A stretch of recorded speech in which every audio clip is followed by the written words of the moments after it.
Hello friends, welcome to my channel commerce and economics classes.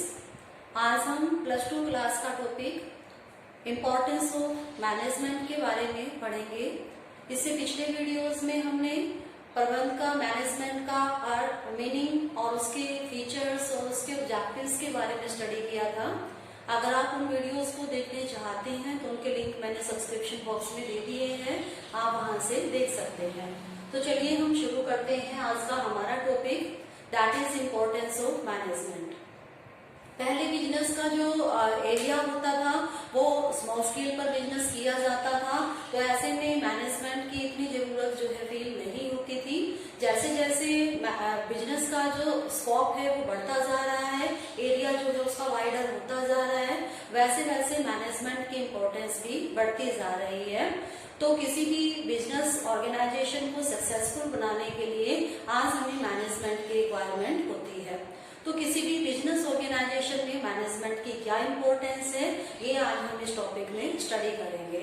तो सबसे पहली हमारे पास मैनेजमेंट की इंपॉर्टेंस आती है, दैट इज अचीविंग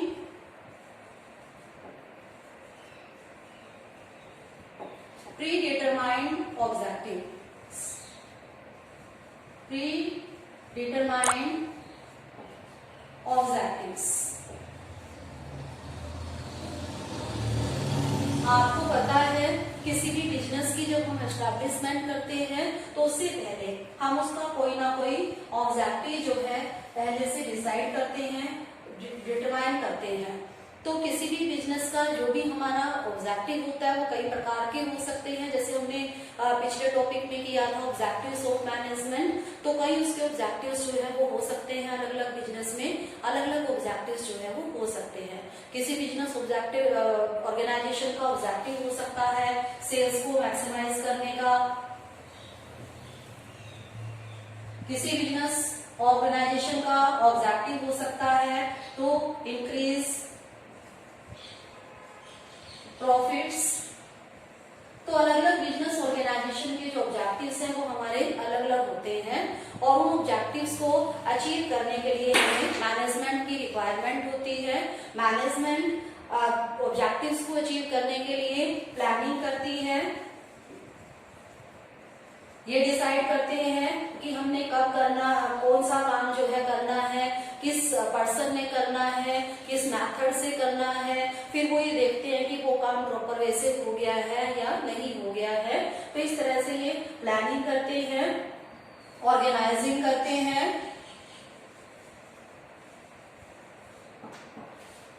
जो रिलेशनशिप है सुपीरियर सबऑर्डिनेट का वो हम ऑर्गेनाइजिंग में डिसाइड करते हैं।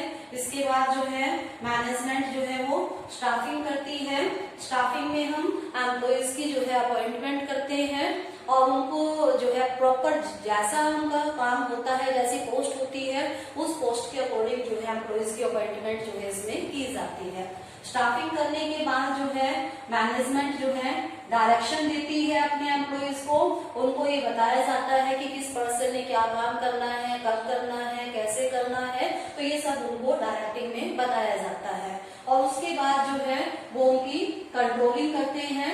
कंट्रोलिंग में ये देखा जाता है कि हर एक पर्सन ने अपना काम जो है वो प्रॉपर वे से किया है या नहीं किया है। तो मैनेजमेंट जो है वो ये फंक्शंस परफॉर्म करके किसी भी बिजनेस के जो ऑब्जेक्टिव्स हैं जो पहले से डिसाइडेड है उनको अचीव करने में हेल्प करती है। तो इसीलिए किसी भी बिजनेस के जो प्री डिटरमाइंड ऑब्जेक्टिव होते हैं उनको अचीव करने के लिए भी हमें मैनेजमेंट की रिक्वायरमेंट होती है। तो मैनेजमेंट जो है ऑब्जेक्टिव्स को अचीव करने में हमारी हेल्प करती है। तो इसके बाद जो हमारा नेक्स्ट ऑब्जेक्टिव है मैनेजमेंट का वो हमारे पास आता है, वो है हमारा ऑब्जेक्टिव एंश्योरिंग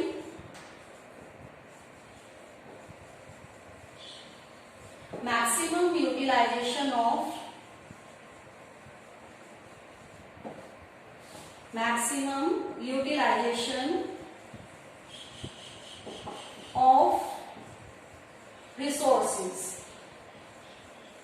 रिसोर्सेज को मैक्सिमम यूटिलाइज करती है मैनेजमेंट।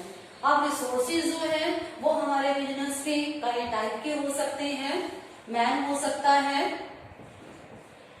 मटेरियल हो सकता है, लेबर, मशीनरी हो सकती है, कैपिटल हो सकती है। तो बहुत से रिसोर्सेज जो है वो हमारे बिजनेस में होते हैं और ये सभी रिसोर्सेज जो है हमारे कॉस्टली रिसोर्सेज है, मीन्स पेड रिसोर्सेज है। इनके लिए हमें कुछ ना कुछ पेमेंट जो है वो करनी होती है। तो ये सब हमारे कॉस्टली रिसोर्सेज होते हैं, तो इसलिए जरूरी होता है कि इनका मैक्सिमम जो है रिसोर्सेज को यूटिलाइज किया जाए। इन रिसोर्सेज की कम से कम कॉस्ट पर इनसे जो है मैक्सिमम आउटपुट जो है वो गेन की जाए। तो जो मैनेजमेंट है वो इन रिसोर्सेज को मैक्सिमम यूटिलाइज करने में जो है हेल्प करती है, इनको प्रॉपरली जो है यूटिलाइज करती है, इनकी कॉस्ट को मिनिमम करके इनसे मैक्सिमम आउटपुट जो है वो ड्रॉ करने की कोशिश करती है। तो जो रिसोर्सेज हैं उनको मैक्सिमम यूटिलाइजेशन के लिए भी हमें मैनेजमेंट की रिक्वायरमेंट होती है। तो इसके बाद मैनेजमेंट का हमारा नेक्स्ट इंपॉर्टेंस हमारे पास आती है, दैट इज overcoming competition।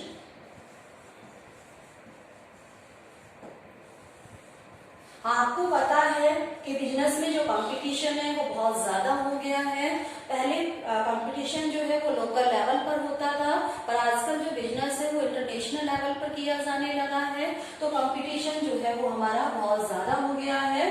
तो इस कंपटीशन में केवल वही बिजनेस फर्म्स जो है वो सक्सेसफुल हो सकती है, जीत सकती हैं जो अपने रिसोर्सेज को मैक्सिमम यूटिलाइज करे, जो मिनिमम कॉस्ट पर जो है मैक्सिमम जो है प्रोडक्शन करेंगी और जो अपने कंपटीटर्स को ध्यान में रखते हुए उनसे जो बढ़िया प्रोडक्ट्स हैं अगर वो मार्केट में लेकर आएंगी तभी जो है वो उस कंपटीशन में सक्सेसफुल जो है हो सकती है। उस कंपटीशन से जो है वो उसमें जीत जो है वो प्राप्त कर सकते हैं। तो किसी भी बिजनेस ऑर्गेनाइजेशन में क्योंकि कंपटीशन बहुत ज्यादा हो गया है तो उस कंपटीशन में सफलता प्राप्त करने के लिए भी हमें मैनेजमेंट की रिक्वायरमेंट होती है। मैनेजमेंट जो अपने कंपटीटर्स हैं उनकी जो पॉलिसीज होती हैं उनका पहले से अंदाजा लगाते हैं कि कंपटीटर्स क्या करने जा रहे हैं और उनसे पहले जो है वो जो सिचुएशंस होती हैं उनका फायदा उठाकर जो है बढ़िया और नया प्रोडक्ट मार्केट में लेकर आती है और इस तरह से कंपटीशन में जीतने में मैनेजमेंट जो है वो हेल्पफुल हो सकती है। तो किसी भी बिजनेस ऑर्गेनाइजेशन में जो बढ़ता हुआ कंपटीशन है उससे सफलता पाने के लिए भी हमें मैनेजमेंट की जो है रिक्वायरमेंट होती है। तो इसके बाद नेक्स्ट इंपॉर्टेंस हमारे पास मैनेजमेंट की आती है, वो है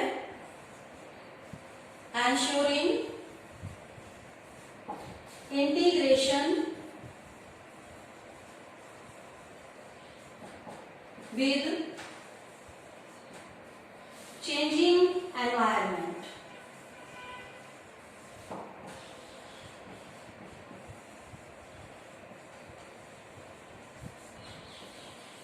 बिजनेस का जो एनवायरनमेंट है, एनवायरनमेंट वैसे तो हम आगे नेक्स्ट चैप्टर में स्टडी करेंगे, 4th चैप्टर में। एनवायरनमेंट जो है चेंजिंग है। यहाँ पर एनवायरनमेंट मीन्स जो एक्सटर्नल फैक्टर्स हैं जो मैनेजमेंट बिजनेस को जो ऊपर जो अपना इफेक्ट डालते हैं उन सबको मिलाकर जो है एनवायरनमेंट बनता है। तो एनवायरनमेंट के हमारे पास काफी सारे फैक्टर्स हो सकते हैं, जैसे हमारे पास हो सकता है सोशल एनवायरनमेंट,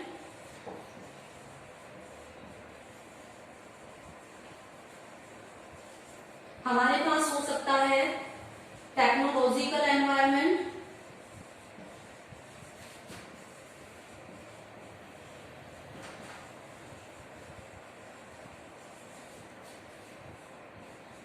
इकोनॉमिक एनवायरनमेंट।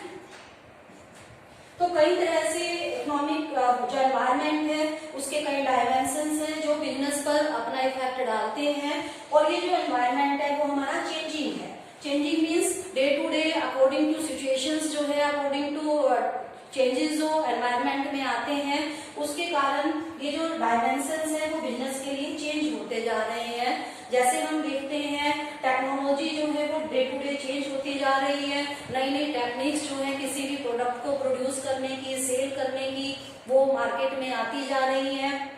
इसी तरह से सोशल एनवायरनमेंट जो है वो हमारा चेंज हो रहा है, सोसाइटी सोसाइटी के ट्रेडिशंस है, कस्टम्स हैं, उसमें चेंजेस आते जा रहे हैं। इसी तरह से जो हमारे कस्टमर्स हैं उनमें चेंजेस आ गए हैं। आजकल जो है वो नए से नया प्रोडक्ट जो है उसकी डिमांड करते हैं। तो इस तरह से एनवायरनमेंट जो है वो हमारा डे टू डे चेंज होता जा रहा है। गवर्नमेंट की जो पॉलिसीज हैं उनमें चेंजेस आते जा रहे हैं। तो एक अच्छा मैनेजमेंट जो है वो बदलते हुए वातावरण के साथ जो चेंजिंग एनवायरनमेंट है वो उसका पहले से एस्टिमेट लगाते हैं कि एनवायरनमेंट में क्या क्या चेंजेस जो है वो आ सकते हैं। तो उसके लिए वो पहले से अरेंजमेंट कर चलते हैं और एनवायरनमेंट में जो भी चेंजेस आते हैं उनके अकॉर्डिंग जो अपने बिजनेस है उसमें भी जो है वो चेंजेस करते हैं, ताकि जो चेंजिंग एनवायरनमेंट है, हमारा बदलता हुआ वातावरण है, उसके अकॉर्डिंग जब हम चेंजेस कर लेते हैं तो उन चेंजेस का हमारे बिजनेस पर एडवर्स इफेक्ट नहीं पड़ता, बल्कि हम उनका बेनिफिट उठा सकते हैं। अपने हिसाब से जो है हम उसको चेंज कर सकते हैं, उसका हम फायदा उठा सकते हैं।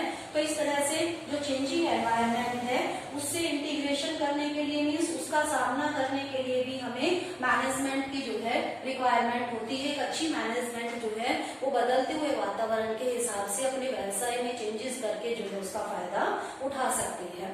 तो इसीलिए चेंजिंग एनवायरनमेंट जो है उसका सामना करने के लिए भी हमें मैनेजमेंट की रिक्वायरमेंट होती है।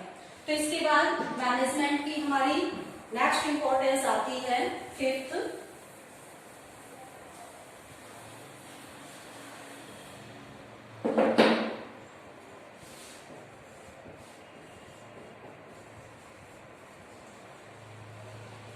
ensuring smooth running of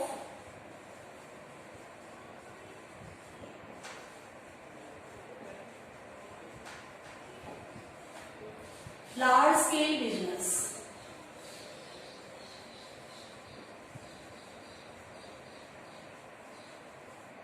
पहले बिजनेस जो है हमारे स्मॉल स्केल पर होते थे, तो हमारे पास जो है उसमें रिसोर्सेज जो है वो भी कम होते थे, हमारी जो कैपिटल है वो भी हमारी कम होती थी, लेबर जो है वो भी हमारे पास ना के बराबर होती थी। इसी तरह से लैंड जो है वो कम होती थी, मशीनें जो है उसका कम यूज किया जाता था। तो वहां पर जो है हमें मैनेजमेंट की इतनी जरूरत नहीं होती थी। तो इसीलिए जैसे जैसे हमारा बिजनेस का स्केल है जो वो बढ़ता जा रहा है, बड़े पैमाने पर हम व्यवसाय करने लग गए हैं, इंटरनेशनल लेवल तक हमारा बिजनेस जो है वो फैल गया है, तो हमें रिक्वायरमेंट जो है वो ज्यादा रिसोर्सेज की होती है। अब ज्यादा मात्रा में जो है हमारे व्यवसाय में कैपिटल लगी होती है, हमें ज्यादा लेबर की रिक्वायरमेंट होती है, लैंड हमें ज्यादा चाहिए, मशीनें हमें ज्यादा चाहिए, रॉ मटेरियल हमें ज्यादा चाहिए। तो इन सबका प्रॉपर अरेंजमेंट करने के लिए और इन सबका प्रॉपर यूटिलाइजेशन करने के लिए भी हमें मैनेजमेंट की रिक्वायरमेंट होती है। तो मैनेजमेंट जो है वो लार्ज स्केल बिजनेस को प्रॉपर वे से चलाने में भी हेल्प करती है, रिसोर्सेज को अरेंज करने में, उनको प्रॉपरली यूटिलाइज करने में मैनेजमेंट हमारे लिए हेल्पफुल होती है। इसके बाद नेक्स्ट फीचर हमारे पास मैनेजमेंट की आती है, वो है मेंटेनिंग द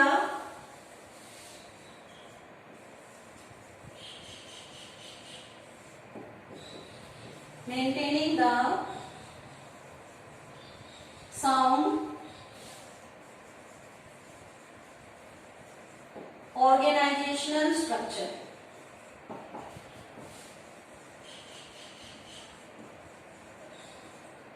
तो यहाँ पर हम बात कर रहे हैं ऑर्गेनाइजेशन स्ट्रक्चर की।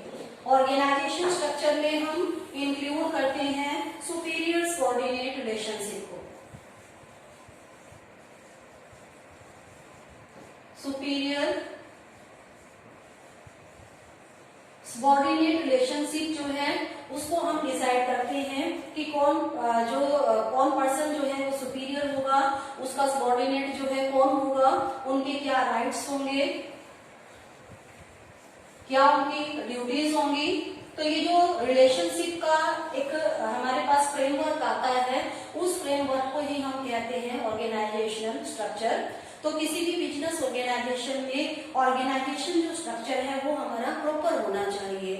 तो तो इसी क्योंकि अगर ये प्रॉपर होगा ऑर्गेनाइजेशनल स्ट्रक्चर तो उससे सभी एम्प्लॉइज को पता होगा कि कौन जो है उनका सुपीरियर है और कौन जो है उनका सबऑर्डिनेट है, उनके क्या राइट्स हैं, उनकी क्या ड्यूटीज हैं। तो किसी भी बिजनेस ऑर्गेनाइजेशन की प्रॉपर जो रनिंग है उसके लिए ऑर्गेनाइजेशन स्ट्रक्चर जो है वो अच्छा होना चाहिए। और कोई भी मैनेजमेंट की अगर हम बात करें तो मैनेजमेंट जो है वही ऑर्गेनाइजेशन स्ट्रक्चर को डिसाइड करती है। तो एक अच्छा ऑर्गेनाइजेशन स्ट्रक्चर डिसाइड करने के लिए, सुपीरियर सबऑर्डिनेट रिलेशनशिप डिसाइड करने के लिए भी हमें मैनेजमेंट की रिक्वायरमेंट होती है। तो इसके बाद हमारे पास मैनेजमेंट का नेक्स्ट इंपॉर्टेंस का पॉइंट आता है, 7th point, that is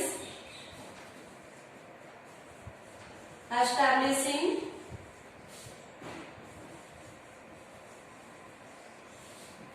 good owner labour relationships. किसी भी बिजनेस ऑर्गेनाइजेशन की हम बात करते हैं तो उसमें हमारे पास दो मेन फैक्टर होते हैं। एक तो होता है हमारे पास ऑनर और दूसरा होता है हमारे पास लेबर। ऑनर वो जो बिजनेस ऑर्गेनाइजेशन में पैसा लगाते हैं, इन्वेस्टमेंट करते हैं। लेबर वो जो उस पैसे को यूटिलाइज करते हैं, मीन्स उसके अकॉर्डिंग जो है वो फंक्शनिंग करते हैं। एक्चुअल जो वर्क है वो लेबर के द्वारा किया जाता है। तो किसी भी बिजनेस ऑर्गेनाइजेशन में दोनों के बीच में रिलेशनशिप जो है वो अच्छी होनी चाहिए।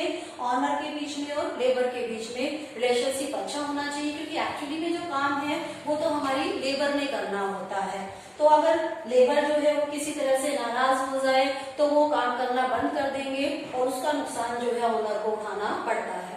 पहले जमाने में ये माना जाता था कि लेबर जो है उसकी तरफ ज्यादा ध्यान देने की जरूरत नहीं है, उनका जितना भी शोषण किया जाए उतना ही बिजनेस के लिए फायदेमंद है। परंतु आजकल वो थ्योरी जो है वो आउटडेटेड हो गई है, क्योंकि लेबर जो है वो हमारी जो है उन्होंने अपनी ऑर्गेनाइजेशंस बना ली है, अपनी यूनियंस बना ली है, तो उनके पास अब पावर है। तो उनका जो है किसी भी प्रकार से जो है शोषण नहीं किया जा सकता। तो इसीलिए जो लेबर है वो हमारे सेटिस्फाई रहनी चाहिए। उनको जो है ये नहीं होना चाहिए कि उनका किसी प्रकार से शोषण किया जा रहा है।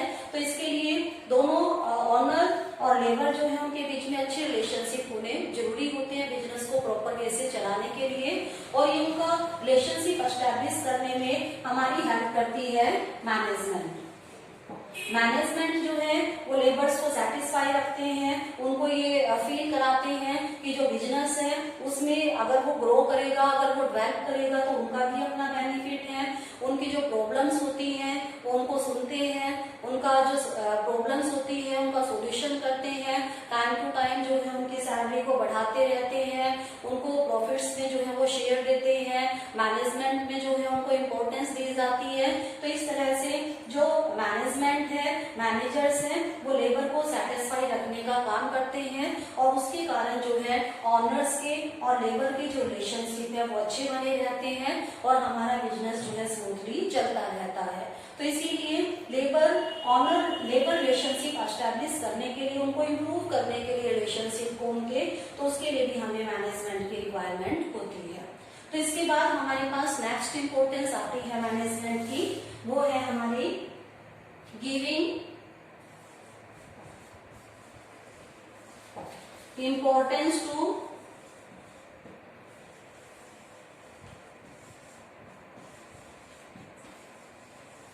Research and development. अभी पीछे हमने एक पॉइंट में किया था कि जो बिजनेस है उसका जो लार्ज स्केल पर किया जाने लगा है, कंपटीशन जो है वो बहुत ज्यादा हो गया है। तो उस कंपटीशन में सक्सेस गेन करने के लिए जरूरी होता है कि हम अपने बिजनेस में टाइम टू टाइम रिसर्च और डेवलपमेंट जो है वो करते रहें। रिसर्च जो है हमारे डिफरेंट एरियाज में हम अपने प्रोडक्शन की क्वालिटी को इम्प्रूव करने के लिए रिसर्च कर सकते हैं। कोई नया प्रोडक्ट जो है मार्केट में लेकर आ सकते हैं हम रिसर्च करके। इसी तरह से हम नई मार्केट्स जो हैं उनका पता लगा सकते हैं कि हम अपनी गुड्स को जो है कहाँ कहाँ सेल कर सकते हैं। अपने कॉस्ट को कम करने के लिए हम रिसर्च कर सकते हैं। अपने जो एग्जिस्टिंग प्रोडक्ट है उन्हीं में हम नए फीचर को लेकर आ सकते हैं, ताकि दूसरों की तुलना में हमारा प्रोडक्ट जो है वो अलग हो और वो हमारी सेल जो है उससे बढ़े। तो इसीलिए किसी भी बिजनेस ऑर्गेनाइजेशन में रिसर्च और डेवलपमेंट की इंपॉर्टेंस जो है वो बहुत बढ़ गई है।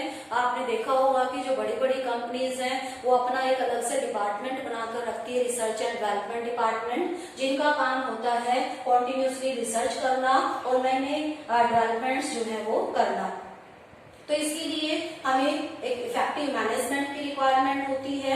मैनेजमेंट जो है वो रिसर्च और डेवलपमेंट के ऊपर जो है वो अपना ध्यान लगाती है और नए नए प्रोडक्ट्स जो है मार्केट में लेकर आती है। कंपटीशन में जो है कंपटीटर्स की कंपैरेटिवली जो है हम अपनी सेल ज्यादा कर पाते हैं और उसके कारण जो है हमारे प्रॉफिट्स इंक्रीज होते हैं। तो रिसर्च एंड डेवलपमेंट को करने के लिए भी हमें अच्छी मैनेजमेंट की रिक्वायरमेंट जो है वो होती है। तो इसके बाद हमारे पास नेक्स्ट इंपॉर्टेंस मैनेजमेंट की आती है, that is fulfilling social responsibilities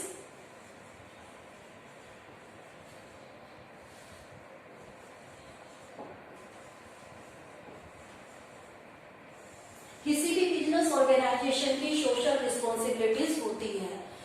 हमने पीछे भी किया था अपने वीडियो में कि बिजनेस जो ऑर्गेनाइजेशन है उसको डिफरेंट रिसोर्सेज की रिक्वायरमेंट होती है और वो रिसोर्सेज उनको सोसाइटी से मिलते हैं।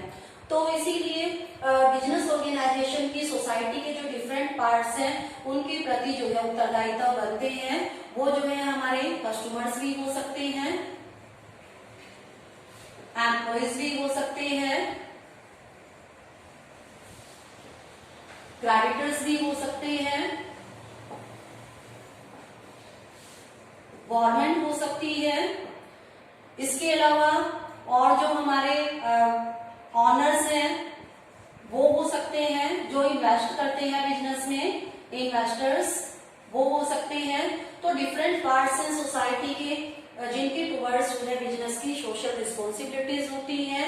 जैसे कस्टमर्स को हम कम से कम कॉस्ट के ऊपर जो है बेटर प्रोडक्ट्स जो है उनको अवेलेबल कराएं, एम्प्लॉइज को जो है हम अच्छी से अच्छी सैलरी दें, उनको वर्किंग कंडीशंस जो है हम अच्छी बेटर प्रोवाइड कराएं। जो हमारे क्रेडिटर्स होते हैं उनको हम टाइम पर पेमेंट करें, गवर्नमेंट के लिए जो टैक्सेस हैं उनको हम टाइम पर पे करें, गवर्नमेंट के जो रूल्स और रेगुलेशंस हैं उनको जो है फॉलो किया जाए। ऑनर्स ने जो इन्वेस्टमेंट की है हमारे बिजनेस में उसको सेफ रखा जाए और उनको प्रॉपर रिटर्न जो है उनके इन्वेस्टमेंट के ऊपर मिले। तो ये किसी भी बिजनेस ऑर्गेनाइजेशन की डिफरेंट पार्ट्स के टुवर्ड्स जो है सोशल रिस्पॉन्सिबिलिटीज होती हैं जिनको उन्होंने पूरा करना होता है। तो कोई भी अच्छी मैनेजमेंट जो है इन सोशल रिस्पॉन्सिबिलिटीज को ध्यान में रखती है, डिफरेंट पार्ट्स ऑफ सोसाइटी के प्रति जो उनके उत्तरदायित्व